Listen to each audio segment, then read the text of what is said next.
Assalamualaikum warahmatullahi wabarakatuh. Perkenalkan, nama saya Lutriani Zahraniar dengan NIM 19070161017. Sini saya akan menjelaskan tentang statistika deskriptif dan uji rata-rata dua sampel saling bebas dengan menggunakan R-Commander.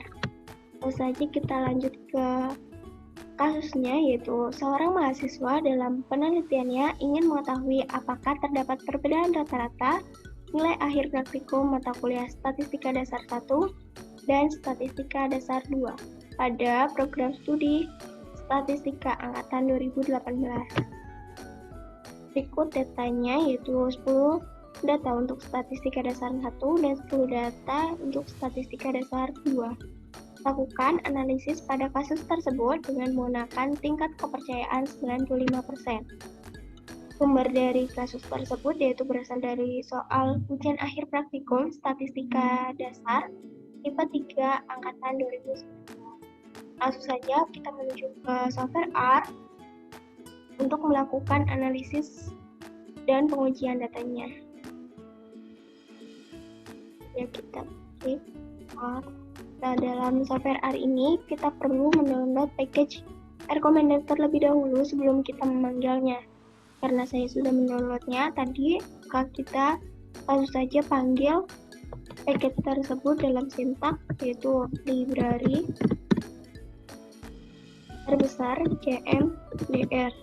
Ingat, dalam software R sangat sensitif sekali dalam huruf besar dan huruf kecil, maka kita perlu hati-hati. Setelah benar, maka kita runkan. Sembari menunggu, package R-Commander ini adalah salah satu package yang ada di dalam R yang dapat memudahkan kita dalam melakukan analisis statistik. Maka kita di sini menggunakan package R-Commander. Setelah terlihat R-Commander-nya, maka kita bisa langsung lakukan pengujian dan analisis datanya. Namun sebelum itu kita perlu menginputkan datanya terlebih dahulu dalam software Excel. Maka kita menuju software Excel, klik software Excel, maka di sini terlihat saya sudah menginputkan datanya yaitu dalam variabel nilai dan mata kuliah. Di sini terlihat dari 10 sampel dari mata kuliah Statistika Dasar 1 dan 10 sampel dari mata kuliah Statistika Dasar 2. Setelah kita menginput datanya, maka kita klik file untuk men-save datanya. Save as. Di sini kita simpan datanya, atau saya beri nama data tersebut yaitu uji 2 sampel saling bebas. Kita save datanya dalam bentuk txt. Lalu kita klik save. Yes. Oke. Yes. Setelah kita menginput datanya, maka kita bisa kembali menuju software R atau package R-Commander-nya untuk bisa lanjut melakukan analisis dan pengujian datanya. Namun sebelum itu kita bisa mengimport datanya terlebih dahulu dengan cara yaitu klik data, import data. Karena file kita dalam bentuk txt, maka kita pilih yang from text file. Ini ada enter name for dataset. Di sini kita bisa beri nama terserah kita. Saya akan beri nama yaitu 2 sampel saling bebas. Lanjut ke bawah, variabel names in file. Di sini harus selalu terchecklist. Di bawah ini ada convert karakter variable to factor, yaitu kalau datanya dalam bentuk karakter yang akan nantinya dijadikan sebagai faktor. Dan di data kita, tadi kita input datanya dalam bentuk numerik semua, maka kita tidak perlu menchecklistnya. Lanjut klik OK. Tunggu, lalu kita pilih data yang telah kita simpan dalam txt, yaitu uji 2 sampel saling bebasnya. Lalu klik open. Nah, di sini di dataset sudah terlihat data kita yang aktif yaitu uji 2 sampel saling bebas. Untuk memastikan lagi apakah data yang kita gunakan nantinya sudah benar atau belum, kita bisa lihat di view dataset. Di Ini sudah terlihat sama ya, seperti yang di Excel tadi yang kita inputkan, yaitu ada variabel nilai dan variabel mata kuliah. 10 nilai untuk mata kuliah statistika dasar 1 dan 10 nilai untuk statistika dasar 2. Setelah memastikan datanya sudah benar, maka kita bisa lanjut ke analisis statistika deskriptif yang pertama, yaitu dengan cara klik statistik, summaries, numerical summaries, lalu kita klik yang nilai, karena yang mata kuliah nantinya akan kita ubah sebagai faktor yang akan kita uji dalam uji rata-rata 2 sampel saling bebas. Maka kita klik nilai, kita bisa klik statistik. Di sini saya akan analisis statistika deskriptifnya, yaitu dari median, standar deviasinya, sama interquartile range-nya. Kalau ada yang mau yang lainnya bisa di checklist, tapi saya hanya menginginkan 3 saja, maka kita langsung klik OK. Di sini sudah keluar output, yaitu mean atau rata-ratanya yaitu sebesar 78,3. Sedangkan penyebaran datanya atau standar deviasinya yaitu sebesar 9,62577. Sedangkan interquartile range-nya yaitu 14,75. Nah, di sini juga bisa terlihat nilai maksimum dan nilai minimumnya yaitu 61 untuk minimum dan 92 untuk maksimumnya. Di sini juga terlihat kuartil satunya sebesar 71,5, median atau kuartil 2-nya yaitu sebesar 77,5, sedangkan kuartil 3-nya yaitu sebesar 86,25 dari 20 sampel yang ada.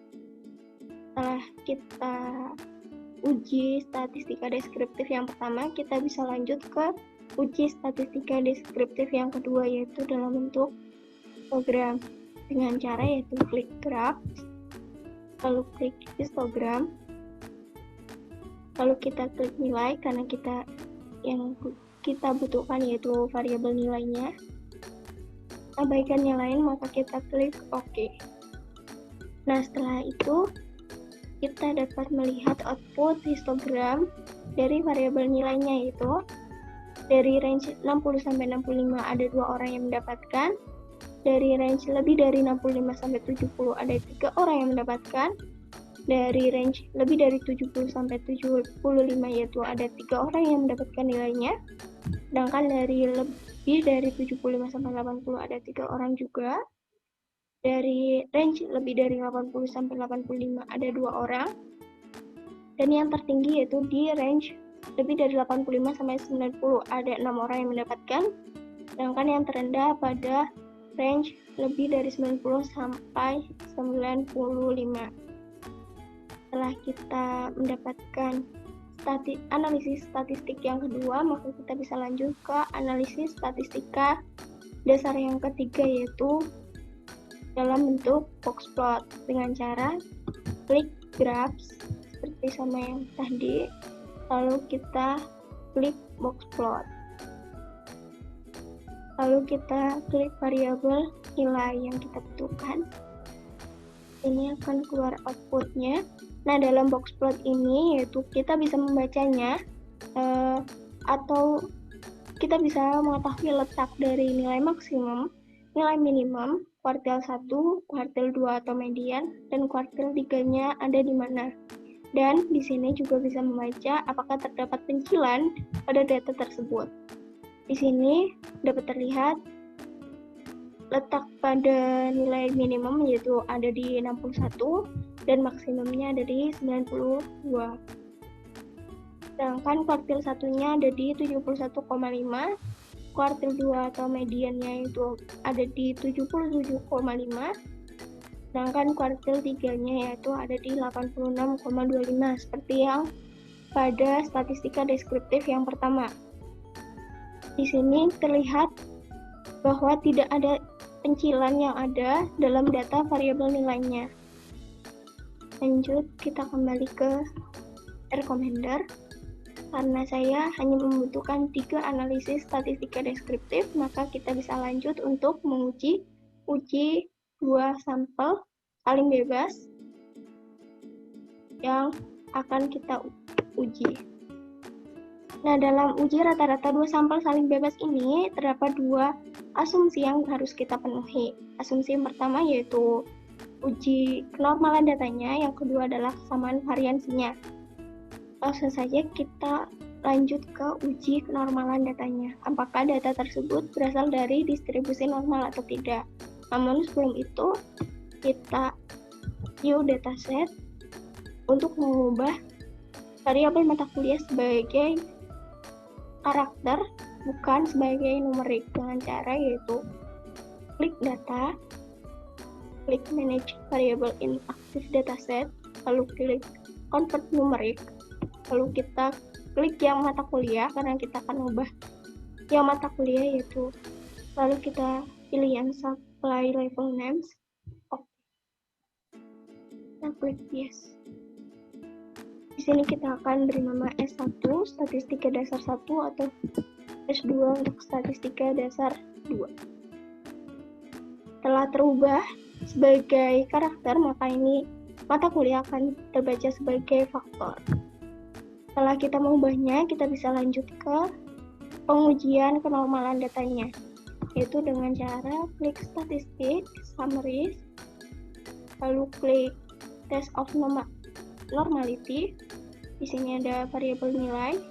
Di sini kita bisa tes normality-nya dengan Shapiro wheel, dan di sini test by groups dari faktor mata kuliah. Kita klik OK, lalu kita klik OK. Di sini sudah terlihat nilai p-value yaitu 0,4071 untuk statistika dasar 1 dan 0,6942 untuk statistika dasar 2. Maka dari kedua p-value itu lebih dari alfa 0,05. Maka diputuskan bahwa gagal tolak H0, artinya dari data tersebut berasal dari distribusi normal. Karena asumsi yang pertama terpenuhi, maka kita bisa lanjut ke asumsi yang kedua, yaitu kesamaan variansinya, yaitu dengan cara klik statistik, lalu kita klik varians, kita uji dengan uji Levene test.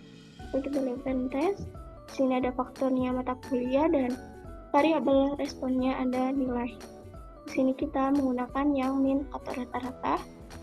Maka kita lanjut ke klik OK. Di sini kita bisa lihat bahwa nilai p-value-nya sebesar 0,2663 yang artinya lebih dari alfa, yaitu 0,05. Maka diputuskan bahwa gagal tolak H0 yang artinya tidak terdapat perbedaan variansi atau variansi yang pertama sama dengan variansi yang kedua, jadi variansinya sama.